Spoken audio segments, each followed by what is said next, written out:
కూడా మంత్రి గారు చెప్తున్న 12 లక్షలు అనే సంఖ్య నాకైతే ఎక్కడి నుంచి వచ్చిందో తెలియదు అధ్యక్ష. దయచేసి ఇది వాస్తవ వ్యక్తం అధ్యక్ష. మొత్తం మనం ఎక్కడ మూడు రాష్ట్రం నుంచి తీసుకున్నప్పటికీ కూడా ఏ రోజు కూడా 12 లక్షల స్టూడెంట్స్ వచ్చి ప్రభుత్వ పాఠశాల నుంచి ప్రైవేట్ పాఠశాలకు బదిలీ అనే సందర్భం ఏనాడు రాలేదు అధ్యక్ష. దాంతోపాటు సరే వారు ఏవో లెక్కలు చెప్తున్నారు, వారు సొంతంగా వాళ్ళకి అర్జీలు తీసుకున్నామని చెప్తున్నారు. ఎక్కడ తీసుకొస్తున్నారు తీసుకురాండి అధ్యక్ష. అది దాంట్లో కాంట్రవర్సీ పాదలుచుకోలేదు అధ్యక్ష. దాంట్లో అయితే సౌకర్యాలు లేవు, ఏమీ లేవు అని సభ్యులు మాట్లాడుతున్నారు అధ్యక్ష. అదే ఏ రిపోర్ట్ మాట్లాడినా రిపోర్ట్ ప్రకారమే చూసుకుని, లేదు ప్రత్యక్షంగా ఒక స్టడీ టూర్ లాగా ప్రత్యక్షంగా సభ్యులందరినీ తీసుకుని మాకు కూడా చూపెట్టండి. అంతకుముందు ఎలాగుండేది, ఇప్పుడు ఎలాగున్నాయి స్కూల్స్, ఏ రకంగా ఉన్నాయి, 14, 14, 15, 19 మధ్యన ఏ రకంగా ఉండేవి స్కూల్స్, 19, 24 మధ్యన ఏ రకంగా ఉన్నాయి. ఆ ప్రజలతో గ్రామ సభ కూడా పెట్టి డిస్కస్ చేద్దాం అధ్యక్ష. పర్వాలే, తప్పే లేదు. అయితే ప్రభుత్వం ఏ ప్రభుత్వం వచ్చిన తర్వాత ప్రభుత్వ విధానాలు ఉంటాయి. మీ విధానం మీది, మా విధానం వచ్చి మీరు తెలుగు మీడియంతో పాటు ఇంగ్లీష్ మీడియం కూడా ఎంకరేజ్ చేయాలని, దానికి సంబంధించిన టోల్ ఫ్రీ ప్రాథమిక దశ నుంచే టోల్ ఫ్రీని పెట్టి వాళ్ళకి నేర్పించాలని, లేదు ఇంగ్లీష్ మీడియంలో వచ్చి ఐబీ పెట్టాలని, సెంట్రల్ సిలబస్ తీసుకురావాలి, సిబిఎస్ వచ్చి ఇంక్లూడ్ చేయాలని ఏ రకంగా చేస్తే, అందుకే అధ్యక్ష మన దగ్గర 78% ఇంగ్లీష్ మీడియంలో విద్యార్థులు వచ్చి పరీక్ష రాశారు అధ్యక్ష. తెలుగు ఇంగ్లీష్ కాదు, తెలుగుని వచ్చి మేమేమి అసలు కాదు. కానీ తెలుగుతో పాటు ఏదైతే ఇంటర్నేషనల్ లాంగ్వేజ్ ఉందో ప్రపంచం అంతా కూడా ఎక్కడికి వెళ్తే ఆ విద్యార్థి కానీ ఆ వ్యక్తి కానీ సర్వే అవ్వాలి, బతుకు తెరువు రావాలి అంటే ఇప్పుడు వచ్చి కమ్యూనికేషన్ అవసరం అధ్యక్ష.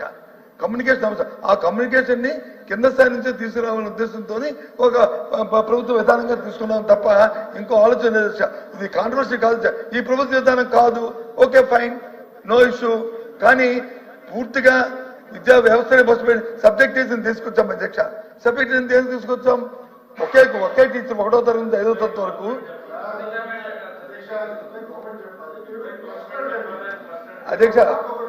అధ్యక్ష నన్ను కూర్చోమంటే అధ్యక్ష నన్ను కూర్చోమంటే నేను కూర్చుంటాను, నాకే అభ్యంతరం లేదు.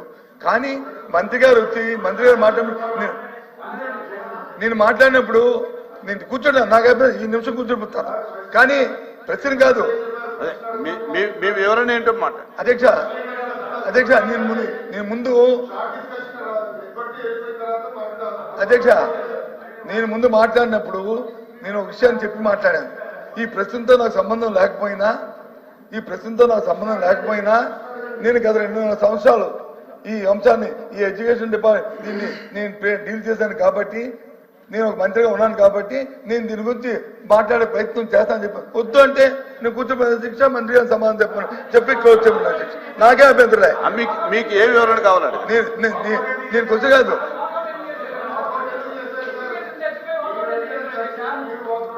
ప్లీజ్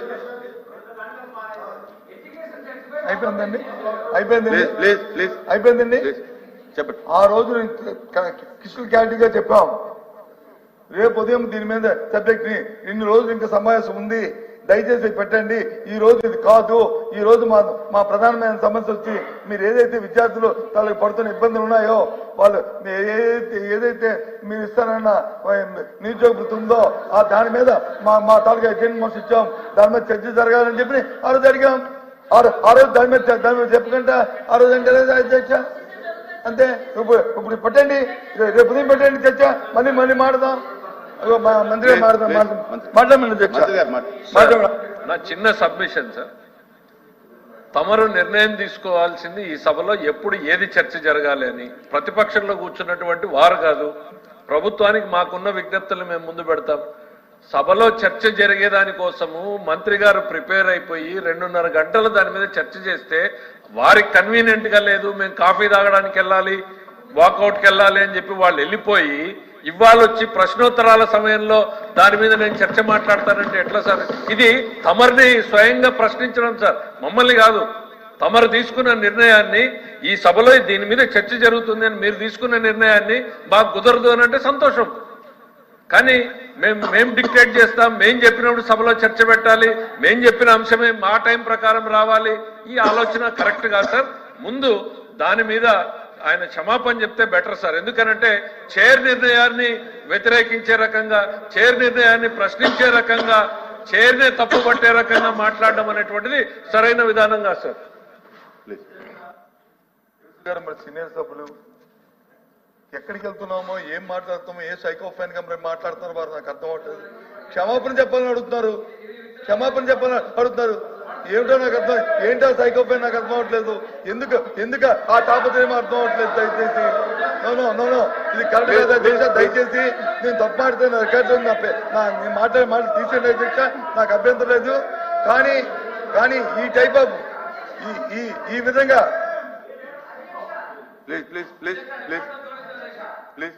ఆయన క్షమాపణతో తొలగించమనండి, ఆయన క్షమాపణ తొలగించమనండి. ఏమనుకుంటున్నారు అధ్యక్ష? పైన సైకో అని చెప్పి మాట్లాడతారు, సైకోలా మాట్లాడతారు, అది కరెక్ట్ కాదు అధ్యక్ష. సైకో అధ్యక్ష, నేను ముందే చెప్పాను, నేను మాట్లాడుతుంటే ఎందుకంటే నేను ఈ క్వశ్చన్ లో నేను కాదు, దయచేసి నేను ఈ క్వశ్చన్ లో నేను సిగ్నేటరీ కాదు.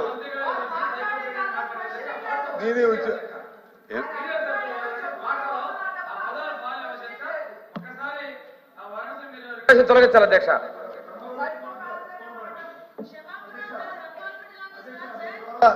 మీ ద్వారా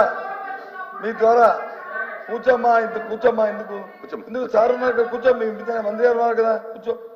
అధ్యక్ష, మీ ద్వారా అడుగుతున్నాను అధ్యక్ష, ఈ విషయాన్ని తెలిసిన విషయాన్ని నేను మంత్రిగా ఉన్నప్పుడు జరిగిన విషయాన్ని మాట్లాడమంటే మాట్లాడతాను, వద్దు కూర్చోండి ఇంకో ఫోరం ఏంటంటే వస్తాను. ఆయన మంత్రి గారిని చెప్పనండి, నేను వస్తాను. అధ్యక్ష, హౌస్ ఎజెండా అనేది బిఎస్సి, హౌస్ ఎజెండా అనేది బిఎస్సి నిర్ణయిస్తుంది. విద్యలో మనం తీసుకొస్తున్న సంస్కరణల పైన చర్చ జరగాలని ఆనాడు వైకాపానే కోరింది. మేము ఒప్పుకున్నాం, ప్రిపేర్ అయ్యి హౌస్కి వచ్చాం. హౌస్ చైర్మన్ గారు చెప్పినట్టు నడుస్తుంది, ప్రతిపక్షంలో ఉన్న పార్టీ చెప్పినట్టు నడవదు. కావాల్సినప్పుడు డిబేట్ పెట్టండి.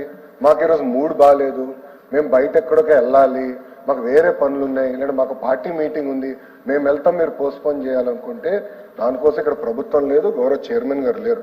దయచేసి ఇది ఆయన సీనియర్ నాయకుడు, ఎమ్మెల్యేగా అనేక సార్లు చేశారు, 3 సార్లు మంత్రిగా చేసిన వ్యక్తి, ఆయన కొంచెం ఆలోచించి చెప్పాలి అధ్యక్ష. అని ఆ రోజున అన్ని మెటీరియల్ తీసుకొచ్చాండి, మీరు అందరు చూశారు.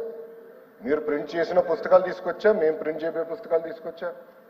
ఆ రోజు షార్ట్ డిస్కషన్ నోట్ ఇచ్చా మీ దగ్గర, లేకపోతే బొత్స గారు నేను ఇప్పుడు నోట్ కూడా వాళ్ళు పంపిస్తాను, మీరు చదవండి.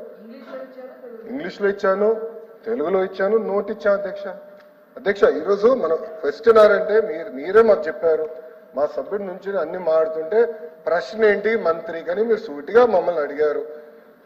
కానీ బొత్స గారు మొత్తం అన్ని మాట్లాడారు, అన్నిటికీ నేను వివరిస్తాను అధ్యక్ష. ఫస్ట్ మాడదు, 12 లక్షల మంది విద్యార్థులు తగ్గారు. I stand by my word. Botsa గారు నేను సూటిగా ప్రశ్న ఇచ్చేది, ఆయన మంత్రి ఉన్నప్పుడు ఎంతమంది పిల్లలు చదివారో చెప్పమనండి అధ్యక్ష. ఎంతమంది పిల్లలు చదివారని చెప్పమనండి స్కూల్ ఎడ్యుకేషన్లో, అప్పుడు తెలుస్తుంది.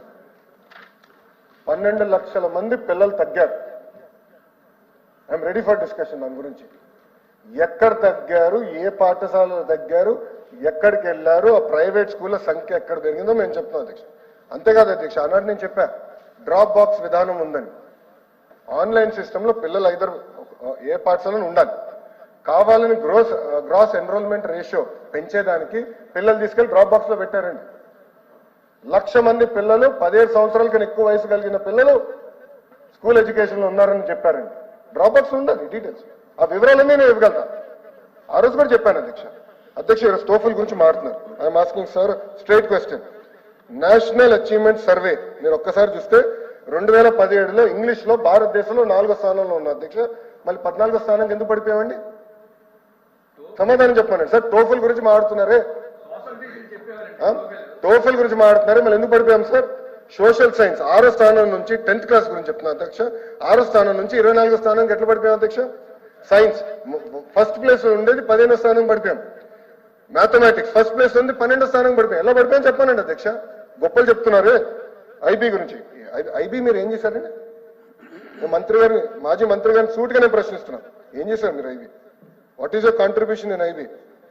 ఐబీ అధ్యక్ష ఒక రిపోర్ట్ కోసం, కేవలం ఒక రిపోర్ట్ కోసం, అంటే కన్సల్టింగ్ రిపోర్ట్ కోసం 4.86 కోట్ల రూపాయలు ఖర్చు పెట్టారు అధ్యక్ష. మళ్ళీ ఐబీ కరికులం మీరు అమలు చేస్తారని ఎట్లా చెప్తారు? మీరు ఏ స్కూల్ అమలు చేశారు సార్ మీరు ఐబీ? చెప్పండి సార్. ఏ స్కూల్, పలానా స్కూల్లో మేము ఐబీ తీసుకొచ్చాం అని చెప్పండి. ఒక్క స్కూల్లోనే చెప్పండి. ఒక రిపోర్ట్ కోసం మీరు 5 కోట్ల రూపాయలు ఖర్చు పెట్టారు. Next 10th class CBSE exam. Let us discuss. అధ్యక్ష సిబిఎస్ఈ ఆనాడు చెప్పాను అధ్యక్ష, సిబిఎస్ఈలో చదివిన వ్యక్తిని, భారతీయ విద్యాభవన్లో చదివాను. సిబిఎస్ఈ వస్తుందంటే పిల్లలు ప్రిపేర్ అవ్వాలి, యూనిట్ టెస్ట్ ఉండాలి, మనకి pre final, semifinals, pre finals, mock finals, అన్ని ప్రిపరేషన్ జరగాలి. జరగకుండా ఏకంగా పిల్లలు నెత్తే ఇబ్బంది పడతారని చెప్పారు. నేను మంత్రి అయిన తర్వాత నేను స్టడీ చేశాను. మాక్ టెస్ట్ నిర్వహిస్తే 90% మంది పిల్లలు ఒక సబ్జెక్ట్ కన్నా మినిమం 1 సబ్జెక్ట్ లో ఫెయిల్ అయ్యారు అధ్యక్ష. 90% మంది పిల్లలు. ఉపాధ్యాయుల్ని మీరు ట్రైన్ చేయరు, పిల్లల్ని మీరు ప్రిపేర్ చేయరు, ఏకంగా తీసుకెళ్లి ఎగ్జామ్ రాయించండి అంటే పొరపాటున ఆడపిల్లలు ఫెయిల్ అవుతే ఊరిలో ఏమవుతుంది అధ్యక్ష? సోషల్ ఇష్యూస్ వస్తాయి. చిన్న వయసులో పెళ్లి చేస్తారు, అది మీకు తెలీదా? మరి ఎందుకు ప్రిపేర్ చేయాలి మీరు వ్యవస్థని? ఎందుకు టీచర్ని ప్రిపేర్ చేయలేదు? అలాంటి టైంకి మీరు సిబిఎస్ఈ ఫార్మ్ ఆఫ్ ఎగ్జామ్ తీసుకురావాలంటే ముందల నుంచే ఎగ్జామినేషన్ ప్యాటర్న్, ఎస్ఎస్సి ప్యాటర్న్ మనం మార్చాలి. ఎందుకు చేయలేదని అడుగుతున్నాం. మేము ఆపలేదు అధ్యక్ష. I have postpone the decision.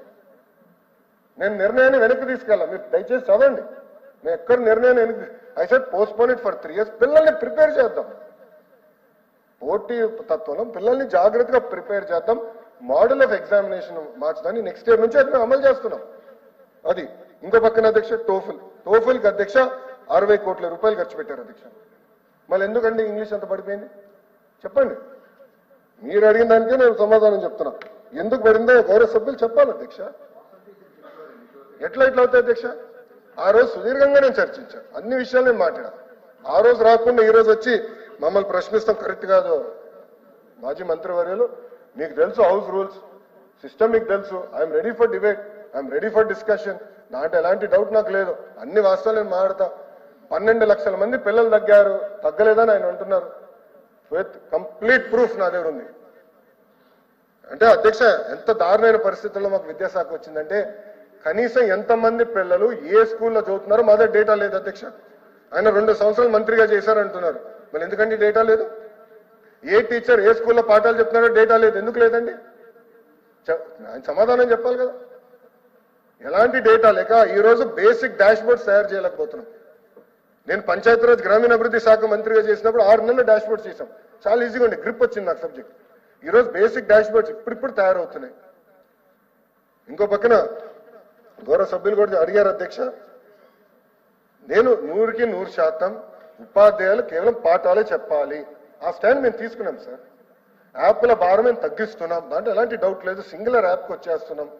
So ఉపాధ్యాయుల బాధ్యతలు ఏంటి, ఎంఈఓ బాధ్యతలు ఏంటి, డిఓ బాధ్యతలు ఏంటి, హెడ్ మాస్టర్ బాధ్యతలు ఏంటి, సింగిల్ యాప్ తీసుకొస్తున్నాం. అదే యాప్లో తల్లిదండ్రులు కూడా వస్తారు. సో వాళ్ళ పిల్లల అటెండెన్స్ ఏంటి, పిల్లల పర్ఫార్మెన్స్ ఏంటి, ట్రాన్స్పరెంట్ గా చూడాలి. ప్రైవేట్ స్కూల్కి ధీటుగా బెటర్గా మనం చేయాలనే లక్ష్యంతో చేస్తున్నాం. సో ఉపాధ్యాయులు కేవలం పాఠాలే చెప్పాలని నిర్ణయం తీసుకున్నాం. పిల్లల్ని రాజకీయ కార్యక్రమాలు పంపించదు, గౌరవ ముఖ్యమంత్రి గారి ప్రోగ్రాం ఉందని తీసుకెళ్లి గత ప్రభుత్వం లాగా దారి పొడుగున నుంచోబెట్టద్దని నేను చెప్పాను అధ్యక్ష. గత 10 నెలలు మేము అదే పాటిస్తున్నాం. పిల్లలు స్కూల్లో ఉండాలా, పాఠాలు కరెక్ట్గా నేర్చుకోవాలా, వాళ్ళు ప్రయోజకులుగా మారాలి. అది మా లక్ష్యం అధ్యక్ష. దాంట్లో ఎలాంటి డౌట్ లేదు. మీకు తెలుసు యూనియన్స్ తో గత ప్రభుత్వంలో కాదు అధ్యక్ష, పరదాలు కట్టుకుని ఎవరు తిరగట్లా. యూనియన్స్ మేము మీటింగ్ పెడుతున్నాం. ప్రతి ఫ్రైడే 11 to 2 కమిషనర్ గారు కూర్చుంటున్నారు, యూనియన్స్ ని కలుస్తున్నారు. వాళ్ళకి సమస్యలు ఉంటే అన్ని సమస్యలు ఎవరో తీర్చలేం, దేవుడు కూడా తీర్చలేడు. కానీ ఒక పాజిటివ్ ఎన్వైరన్మెంట్ మనం బిల్డప్ చేస్తున్నాం. నేను కూడా 5:30 గంటలు కూర్చున్నా అధ్యక్ష యూనియన్స్ తో. టీచర్ ట్రాన్స్ఫర్ యాక్ట్ ఎన్ని సంస్కరణలు తీసుకురాగలుగుతున్నాం అంటే ఉపాధ్యాయులు సహకరించారు కనుక నేను తీసుకురాగలుగుతున్నా. ఇవన్నీ చాలా డీటెయిల్ గా డిస్కస్ చేసి చేస్తున్నాం అధ్యక్ష. ఇంకో విషయం అధ్యక్ష, ఈరోజు మీరు చూస్తే సింగిల్ టీచర్ స్కూల్ గురించి గౌరవ సభ్యులు మాట్లాడారు అధ్యక్ష. ఈరోజు 12,512 పాఠశాలలో సింగిల్ టీచర్ ఉన్నారు అధ్యక్ష. ఇది వాస్తవం, ఇట్స్ ఫ్యాక్ట్. అంటే 30% పాఠశాలలో సింగిల్ టీచర్ ఉన్నారు అధ్యక్ష. అందుకే అధ్యక్ష మోడల్ ప్రైమరీ స్కూల్ కింద కనీసం ఒక 7-8 వేల మోడల్ ప్రైమరీ స్కూల్స్ వస్తే ఒక క్లాస్ ఒక టీచర్ అందించడానికి అవకాశం కలుగుతుందని బలంగా మీరు నమ్మారు. అందుకే మీరు ఈ సంస్కరణలకు ఒప్పుకున్నారు. అందరం కలిసికట్టుగా ఇది